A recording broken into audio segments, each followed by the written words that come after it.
Hello, my name is Aaliyah, and this is my folklore presentation. I interviewed my sibling Gabby about her occupational folklore, specifically like her retail jobs. So we kind of talked about her experiences working at like Target and Academy, and how from those experiences emerged like her friend group that is kind of like her lifelong folk group in the folklore that kind of came through that. So moving on, we're going to let her kind of tell you a recounting of like a story from when she worked at Target and some of this folklore surrounding like that time with her and her like friends. This was during the time where like all the Targets was getting looted.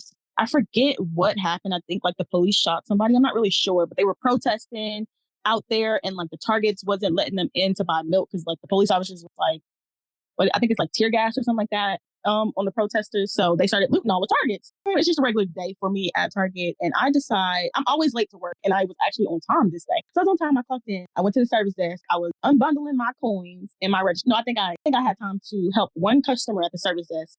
And then I guess she paid with me in cash. And while my drawer was open, I like to unbundle my bills and like unroll my coins. So that's what I was doing. So I'm looking down and doing that. And I just hear like glass break. And usually, like in the store, if you hear something falls, like you can hear it from wherever you are in the store, but it's not as loud. Like it's just like an echo. And like we'll ask on the walkie, like, y'all okay? Like y'all still alive over there? As a joke. Well, I heard this. It sounded like glass breaking. And like my ears was just ringing with how loud it was. And I just didn't know what that sound was. I was like, for a split second, I'm like, oh, dang, like somebody broke something until I looked up from the register and I see a car in the foyer of the store. And so my immediate reaction was, oh my God, they finna blow the Target up. So I took off running. Like our evacuation, we're supposed to meet up at what is that, Santa Fe? But, I didn't get that memo because, I took off running. I didn't look back. So sorry to the people. I just ran. I'm the first person out the store. The first person out the store. They can roll the cameras back and show you. I was the first person out the store, and I was running full speed. My manager actually, well, the AP manager actually was like, they had to slow the video down just to see who it was running across the parking lot, just to see that it was me. Because like in my mind, I'm like, oh my God, like the building. In my mind, I'm out the store and the building already up in flames. That's what I'm thinking happened. But anyways, so that happened, and apparently like we figured out that it had nothing related to that. It was just basically one of the cleaning employees that got mad that he got fired. And there was some rumors around they wasn't giving him his paycheck or something like that. So he basically did that because he was upset, and he videoed the whole thing. He was on Facebook Live for the whole thing. So once I finally calmed down and realized like, oh, like this wasn't really like a terrorist attack. I mean, I think he got charged with terrorism or something like that. But because I would say like, oh my God, like I'm always like a few minutes late. Like if I was a few minutes late, I would have got ran over or something like that. But my AP manager was like, no, like he timed when he was going to drive through the door. He actually sat there and waited and made sure nobody was in the door frame or like anywhere on the carpet before he drove in. So like he wasn't really trying to hurt anybody. He was just trying to stir up some mess. So once I figured that out, nobody's life really was in danger. It was a little just traumatizing and scary. We joke about it now. So we found the Facebook Live video because he was on Facebook Live while he did everything. And he did this one laugh. He would be like, how y'all doing? Yeah, like he'd be like, yeah.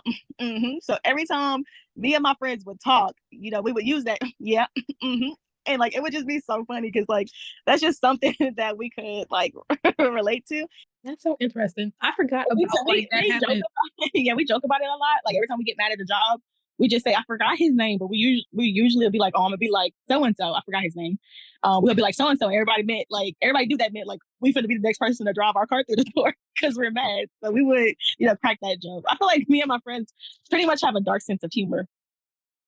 And now we're going to go straight into Gabby's analysis of like the folklore from her retail jobs and like the importance it had to her. I feel like I wouldn't have met my friends. Like these two girls are literally my best friends. And like if it hadn't been working at Target, like I would have never met them. And then we all followed each other and worked at Academy. Because like I said, like one of my friends went to high school with me and I never talked to her. And then after I didn't start working at Target until after I graduated high school. So if I never started working at Target, I would have never, talked to her or anything. I think honestly, it just made the job more bearable. Like it just wasn't, sometimes it didn't feel like work. It felt like, oh, I'm chilling with my coworkers, even while we were doing our job. So I think that's pretty important sometimes, like just not feeling like you're, slaving 24/7.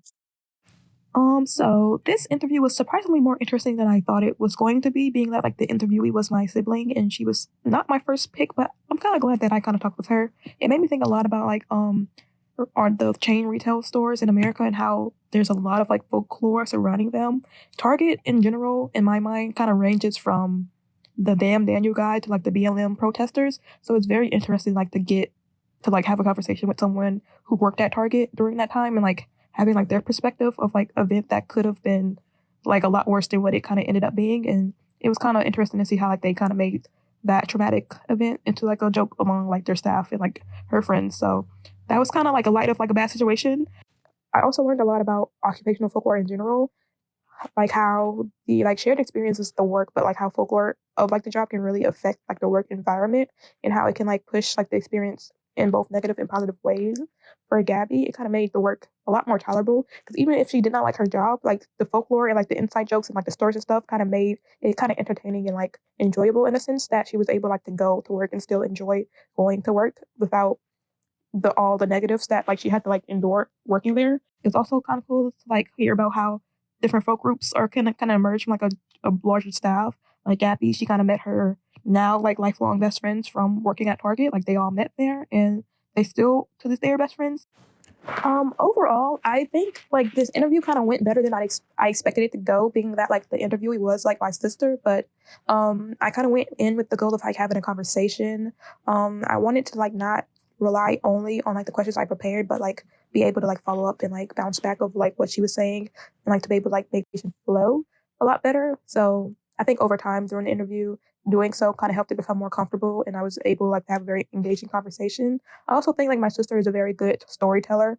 So because she was like comfortable with me, I think I was able to get a lot of good stories from her, even though she kind of had like some like mind blurriness because like it was like so long since she like worked at Target, so she kind of forgot a lot of like the folklore, but she was still able like to give me some good things to talk about. In the future, I do want to get better at like coming up with questions on the spot because I'm not good at like speaking, like translating like my thoughts into like questions in real time. So it was a lot of me like having a question that like just popped into my mind and just speaking and like she being like what, and I had to like try a couple times before she got what I was trying to like ask her. So that was a thing. Also, the fact that she was my sister, we were still trying to be very professional, like keep professional like voices and like be like very like not too casual talking to each other, but that kind of made it a little bit more funny because like okay, we got what we needed to do, but it was like sometimes it was like we were laughing or like we was on Zoom, so I was like able to see her face. So it's like a lot of me trying to hold in my laughter and like trying not to interrupt her while she was talking, and a lot of us just like, come on,